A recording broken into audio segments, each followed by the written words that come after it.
Good morning and welcome to our calculus session. Let me just finish my setup here. Okay. Technically, we're still in chapter 9, but I kind of like to put this in our next, not chapter, topic. Topic 10, I'll call it optimization, because that's what it's called. Now, for the next two topics, what's going to happen is we have a little bit of an intro, and then the main portion is talking about the word problems and the quote-unquote applications. Even though they're still very simplified to make it manageable for us, it is technically an application.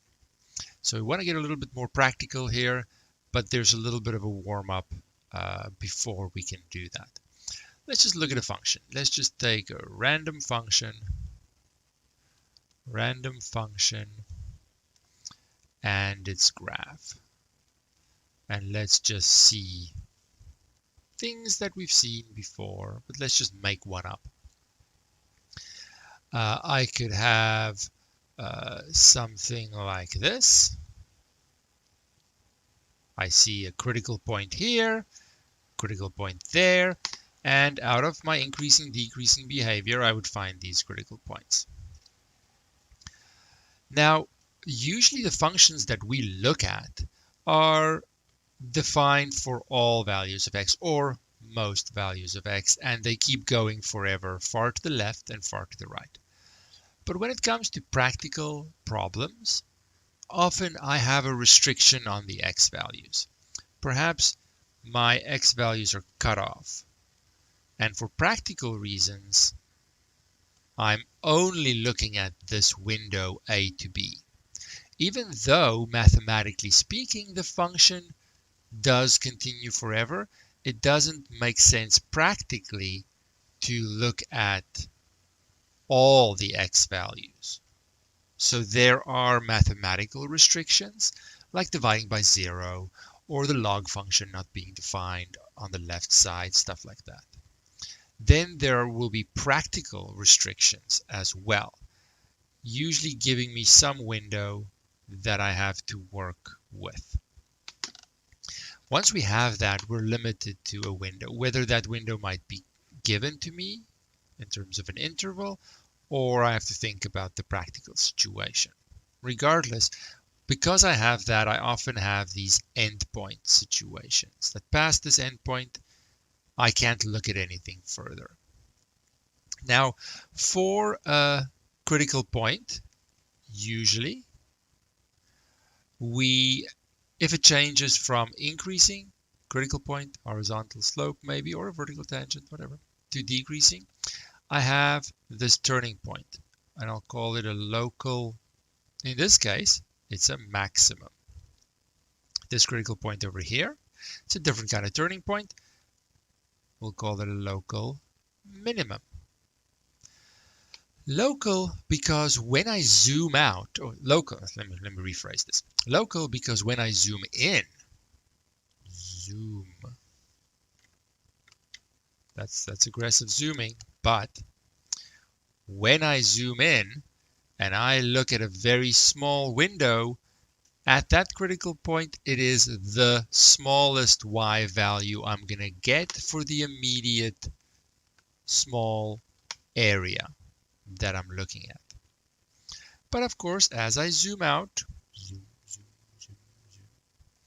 overall, it might not be the smallest y value I could get.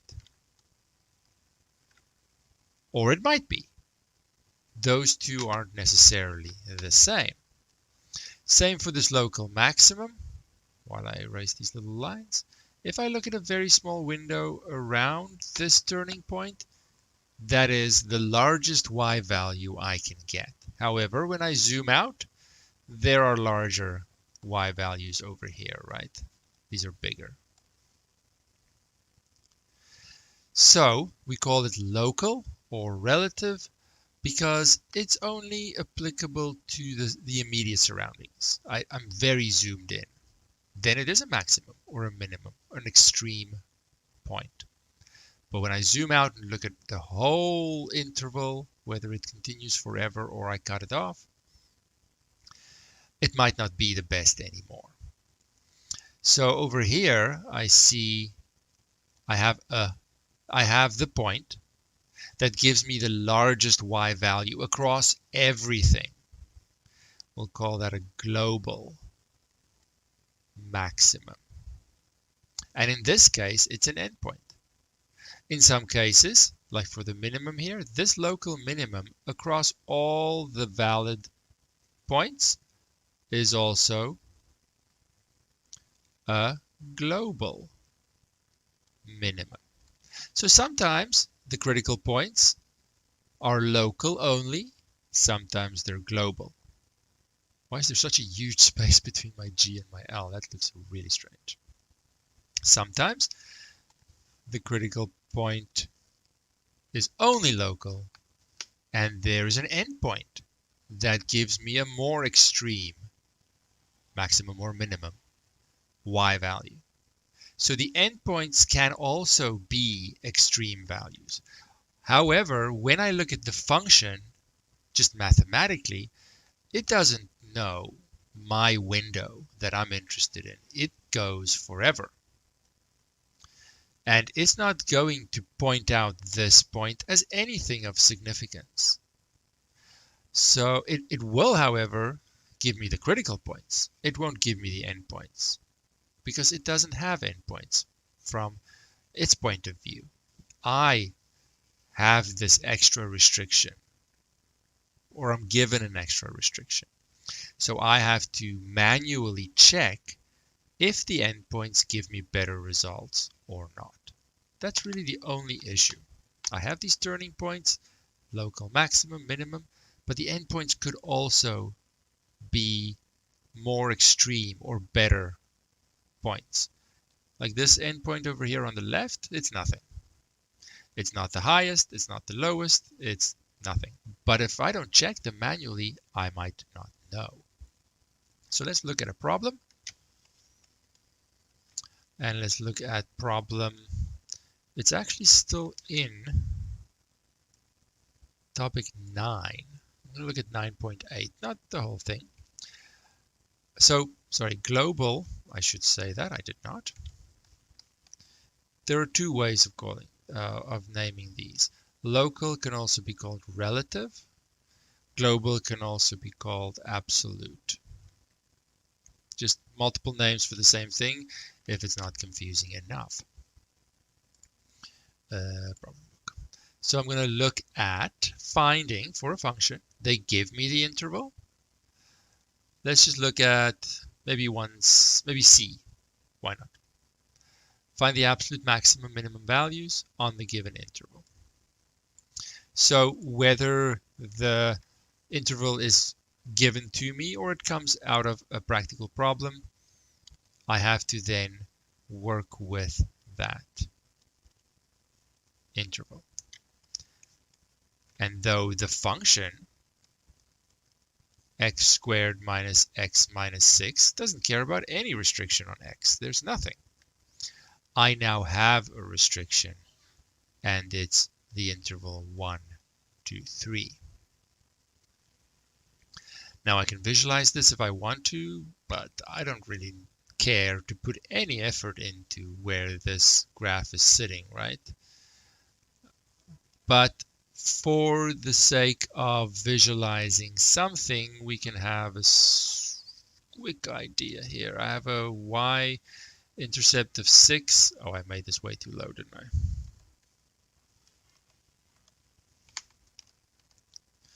Let's put an x-axis in a more neutral position. For y-intercept, I have negative 6. Axis of symmetry, negative b over 2a. That's going to give me a positive value. Okay, so it's going to sit somewhere over here, it looks like. I don't really care. Right? It doesn't matter at all. I have 1, 2, 3, and I don't know where these guys sit. What I have to check first, I have to check for critical points.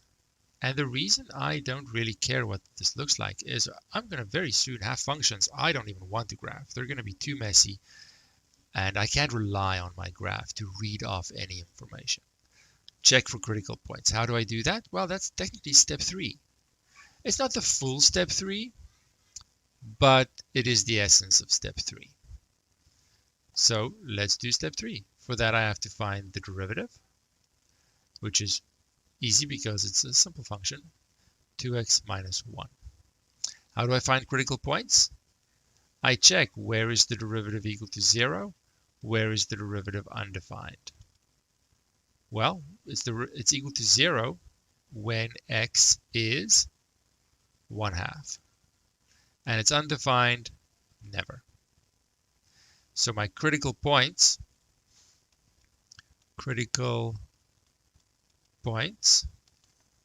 are only when x is equal to 1/2.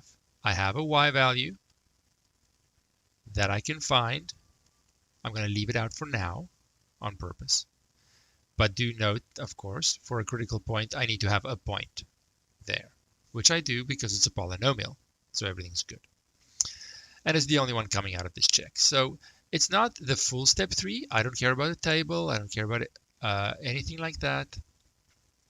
For pluses and minuses and increasing and decreasing behavior, nothing like that. Because it's actually much simpler. It turns out that the only place I could have these extreme points is when the graph is turning. It could be a sharp turn, but it has to be a turn. And that's only going to be critical points. These will always be critical points. Critical points. Or endpoints. It doesn't matter how it behaves. If it's not a critical point or an endpoint, it cannot be a maximum or a minimum of any kind. Only the endpoints have to be checked manually. So I am going to make a little table. I guess technically it is a table, but it's not the same kind of table that we did in step 3. All I have to list now, make a small, easy table just to see. What do I have to check? I have to check the critical point. I'll emphasize that here. That's my critical point, and I only have one. Otherwise, I would have to list them all. And I have to check the endpoints. And the endpoints are given 1 and 3. So now I have to plug it into my function. My function was x squared minus x minus 6. I have to plug in these guys and see what the corresponding y value is. So I'm going to do the first one, and you can do the other two, and that way we save some time. 0.5 squared minus 0.5 minus 6. For the first one, I get negative 6.25. Now you can tell me what is the y value when I plug in a 1. Oh, that's super easy, isn't it? 1 minus 1 is negative 6. Sorry, I didn't mean to do that for you. You can do the 3. Plug in a 3 into your calculator and tell me what do you get for the y value. I don't think my graph is very accurate. Oh, 0? Oh, all right. Yeah, I don't think my graph is very good at all. Can't rely on that thing. And soon I won't have a graph anyway, so whatever. It doesn't even matter. So the key thing is that any maximum or minimum can only come out of this list. So all I have to do is pick the point that gives me the highest y value, pick the point that gives me the lowest y value. So my absolute or global minimum is y equal to negative 6.25, and that is happening at x equal to 1/2. My absolute or global, pick whichever name you like. Global maximum is 0. It's the largest of all of these values. And that happens when x is 3. So just for the sake of argument here, I think my graph is way off. So let's suppose I have 3 and 1, maybe like this. You see that this critical point that we got, this is, I don't know, this isn't very good. Oh, no, it's backwards. I see, sorry. It's backwards. Let me fix this. I went too fast. Let's put 1 over there. And 3. There we go. There we go, there we go, there we go. Okay. So what do I see here? I went too fast. Let me just move that out of the way. So forget I wrote the last sentences. My interval, or my window, is 1 to 3. So I got a critical point, forget the scale here, at 1/2, but my window is 1 to 3. Once I have an interval specified, they specified it, or for whatever reason, I am stuck to that, and technically nothing else matters. When I look at the whole graph, for this parabola, there is a minimum at 1/2, right? It's the lowest point. I get to negative 6.25. But on the interval, that's not allowed because x can't be 1/2 on this interval. I have to, unfortunately, say that doesn't apply. So let me summarize this in a better way. So it's going to be better here. Overall, get rid of eraser mode. Overall, my absolute minimum is negative 6.25. If you forget the interval, you look at this parabola, it has a minimum point at x equal to 1/2. And my global maximum does not exist, right? The parabola keeps going up forever. So I want to draw this distinction.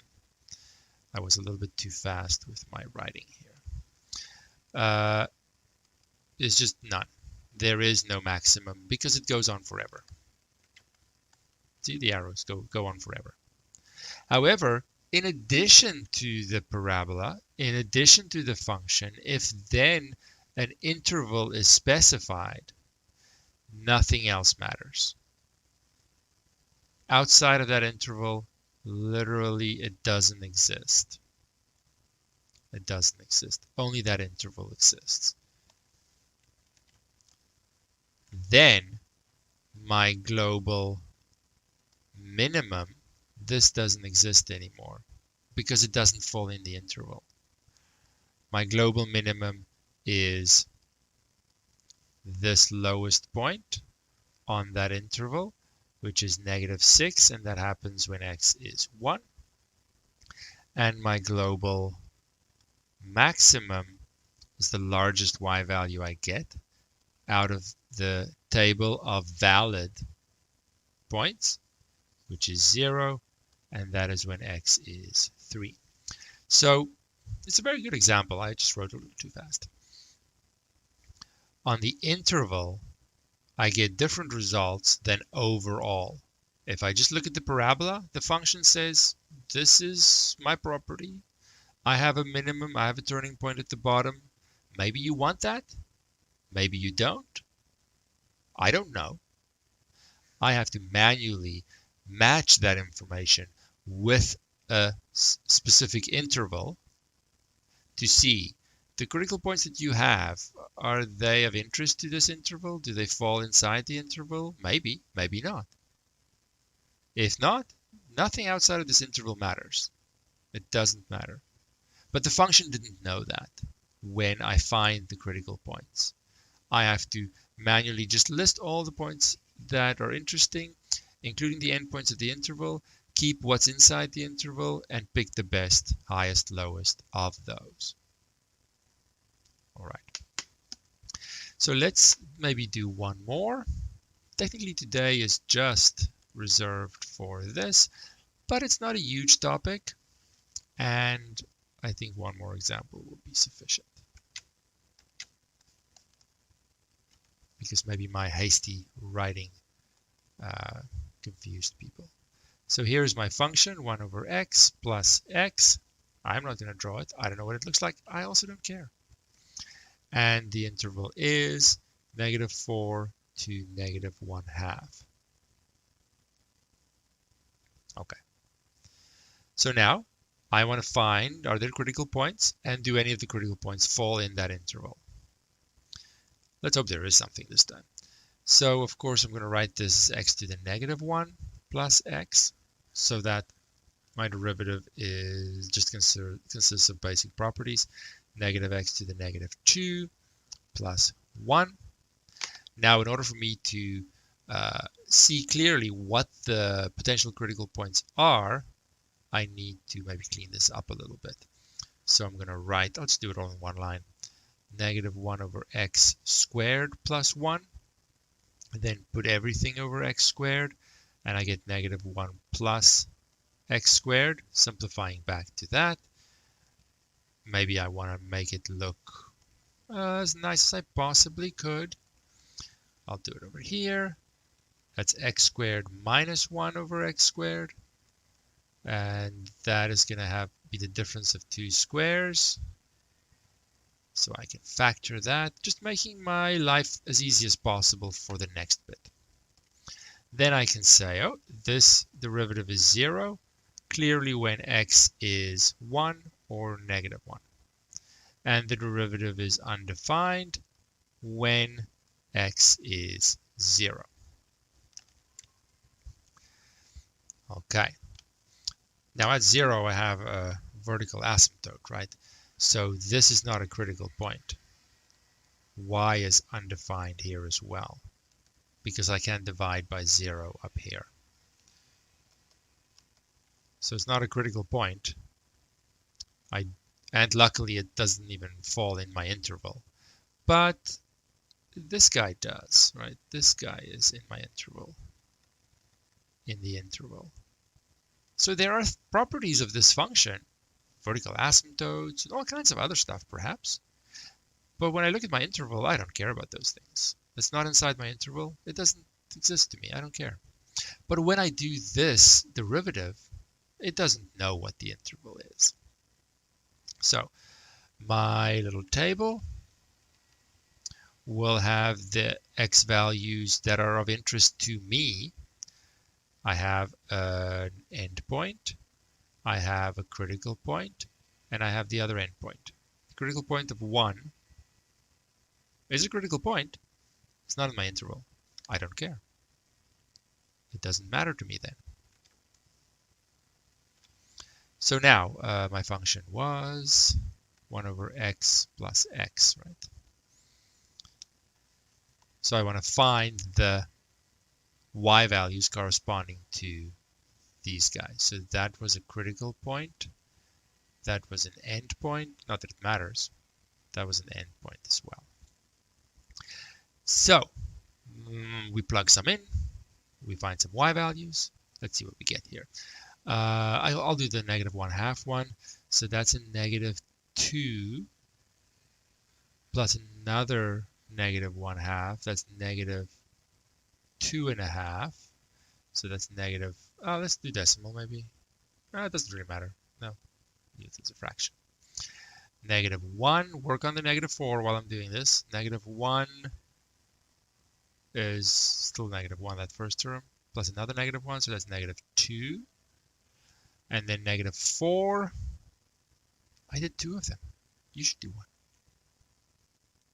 plug it into your calculator or leave it as a fraction.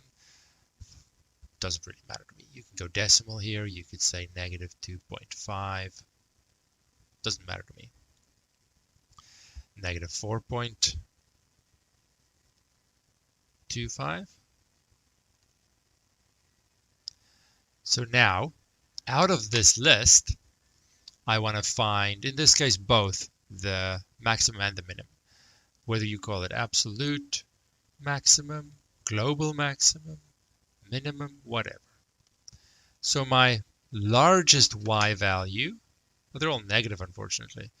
Largest one is going to be this negative 2, right? And that's going to happen, in this case, at a critical point. The smallest one of these will be negative 4.25, and that happens to occur at the left endpoint. I don't know what this graph looks like. We could totally graph it and figure it out, but that's not the point here. And when I cross over to the practical problems, the functions are not going to be pleasant to graph. They're not going to be super difficult, but it's a whole other issue to go through all those graphing steps. That's not the point. So I have to be okay with not knowing what the graph looks like, not being able to visualize it, just trusting that I can only have an extreme point like this at a critical point or at an endpoint.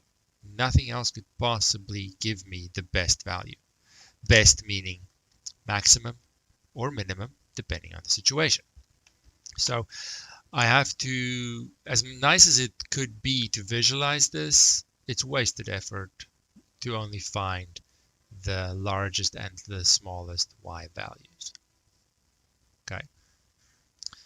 So now we'll cross over. Let me know if there are any questions as I set up the next little bit. There's good news and bad news. The bad news perhaps is things sometimes when you look at practical problems, things can get a little more messy and you have this word problem layer on top. The good news is there's no new mathematical concepts to worry about. I just have to practice some examples. So we're looking at number 10, optimization. I didn't mean to maximize that. We'll start with something easy. We have the next 2 sessions as well, I'm pretty sure. So let's make the first one nice and easy. Cannonball movement. A cannonball is shot vertically upwards from the ground with initial velocity 15 meters per second. The height of the ball, y, they define the variable for me, that's always nice, as a function of time t is given by that function. Now, this should have just put the 15 in, or whatever. I want to determine the following things. Determine the time at which the cannonball reaches its highest point. And then some other stuff. All right, so let me just copy some stuff over here. We have a problem 10.2. We're looking at number, oh no, that is the number, I see. Okay. Good, 10.2. So I have my function, y equals 15t minus 4.9t squared. Now remember, this is a word problem. So it always starts with define your variables, then set up the function, then solve whatever you need to solve, and write a concluding sentence. However, a lot of this is done for me in the first question. Later on, it won't be. They've defined the variable for me.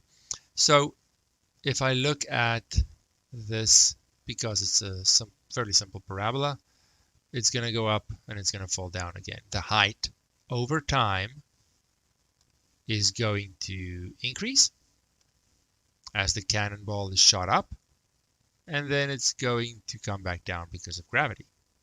Okay, so it's not a bad first example, yet practical. All right, so there's my function describing this up and down movement over time. I want to know when it reaches this highest point. Well, first I want to know what is the highest point. So I want to find the maximum y value. Now again, if I look at this function, it's not the one I drew. That function, the function here mathematically goes on forever. It's a parabola. Yet I put in a restriction. I don't exactly know what this end time is, but I'm not interested in the cannonball going through the ground below the ground level. It doesn't practically make sense. So I immediately add a practical restriction by way of an interval. So my interval is going to be 0 to some end value. And I don't necessarily know what that is, but visually I do. It's restricted to this window. But because of the kind of function, so here and here, my y value is going to be 0, and I'm looking for the maximum. So it's not going to be at the endpoints in this case, though I could consider and include it. It's going to be at this top critical point. So I need to find the derivative, which isn't terribly difficult, and then ask, where is this derivative equal to 0? I don't have to ask the undefined portion because it's a polynomial and that'll never give me anything. So it's going to be 0 when I set this equal to 0. And that means that t is 15 over 9.8. Let's see if that gives me a nice number. I'm not interested in rounding this early. 15 divided by 9.8. No, of course not. It's going to be unpleasant. But it's good. It's good example. 1.5306. When I present decimal numbers, I might write them down and round them. I like 4 decimal places, so I have some decimals to work with. But it's an arbitrary choice. 4 just makes me feel better. This is not the number I should use in future calculations, if there are any. I should always use the accurate version, though when I write it down, I might round it. If I use the rounded number in future calculations, I could lose accuracy, and my answer might not be correct, and that might matter. So just be aware of the distinction between presentation and calculation. I don't know if I'm going to need this in the future, but I want to be ready and aware of that. So I can make my little table if you want, just for the sake of it. My t values and my corresponding y value. I have my endpoint 0,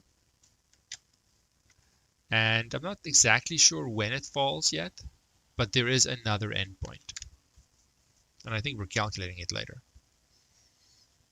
And then I have this 1.5306. Now I know at the endpoints my y value, my height is 0. I want to find the y value at this, and again there's a calculation, so I'm going to use this accurate t value, not the rounded one, when I plug it into my function. And my function is up there. So let's do that. And I encourage you to do that as well. I can't speak and type sometimes, so I apologize if it's quiet in the live session. So we have 15 times 15 divided by 9.8 minus 4.9 times brackets. I need brackets. 15 divided by 9.8, and then I square that time.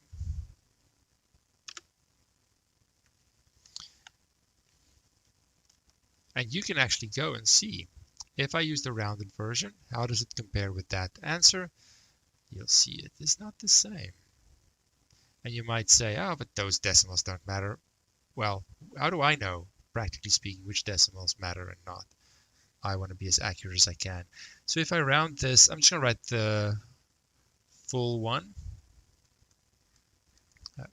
though you could see it in the chat. If I round it to 4 decimal places, which is a good rule, it's going to be a 6 here, right? Undo, undo, undo. 6.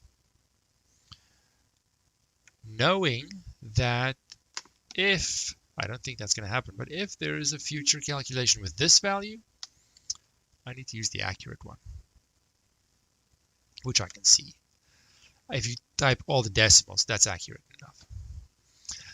All right, so I'm looking for the largest one, so clearly it's this one.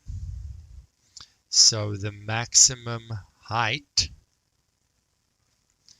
is 11.4796 meters, and that is happening at time 1.5306 seconds.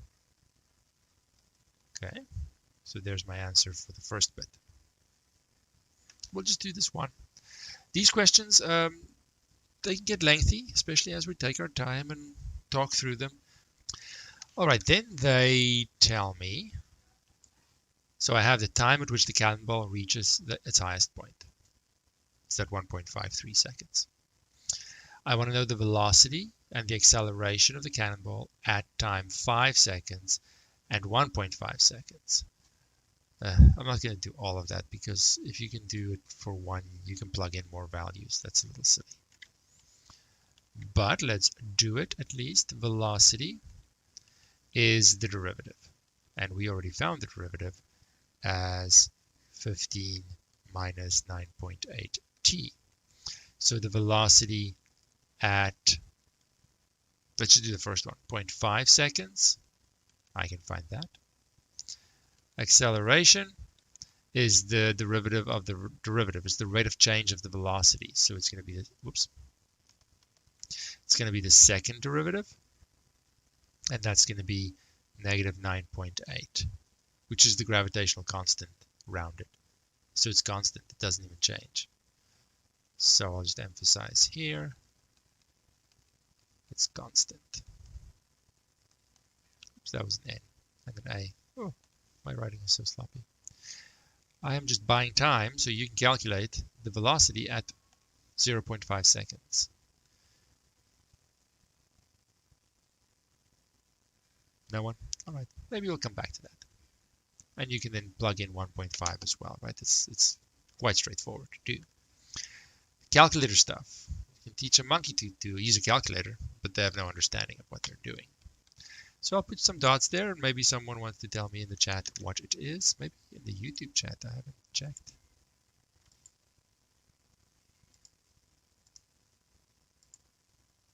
No. 10.1, perfect. Now is it perfectly 10.1? Oh yeah, I guess it is. We just want to round consistently. This doesn't look like a long decimal number. 10.1, perfect. That'll be meters per second. This will be meters per second squared if you're interested in the units, and we're not that interested. All right. Let's get to something more interesting. This is just sort of plug and play B question. The time at which the cannonball hits the ground. So we said earlier that I don't know exactly what that time is, but I know there is such a time. But I also know that it's when the height of the cannonball is 0 again. So by setting y equal to 0, I'll find the end time as well. So let's do that in our last 5 minutes. So this is now C. Set y equal to 0 and solve. What was my function?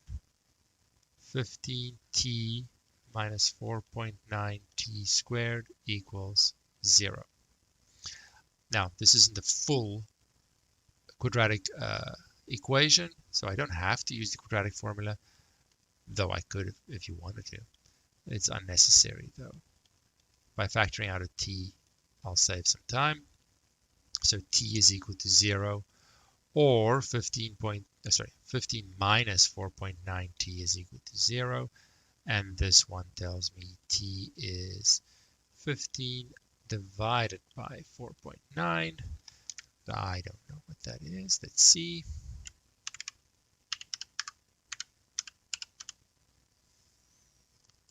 I know it's going to be double the height time because I have some nice symmetry here, that the center of the parabola is exactly halfway between the two t intercepts here. But in general, I might not have that symmetry. I didn't even care to actually rely on the graph. So it's a nice extra verification, 3.0612 if I round it. So a little concluding sentence here is nice. The cannonball is what we're working with. Cannonball hits the ground at about 3.0612 seconds. And the first value that came out of this was, of course, the launch time. So some nice things you could do. This is a little physicsy question, I suppose. And not everyone likes the physics side of things. We'll try and mix it up to maybe give everyone a kind of question that they like. But this is still, yes, it is more practical. It is an application. But we are trying to keep things incredibly simple still, just to illustrate the point of how derivatives are used to find maximum or minimum values in a changing quantity that's described by some function. Any questions or thoughts on that? You can work ahead, look at the problem book if you want to, or you can just wait until next time. And we're going to do as many examples as we can in the following 2 days. All right.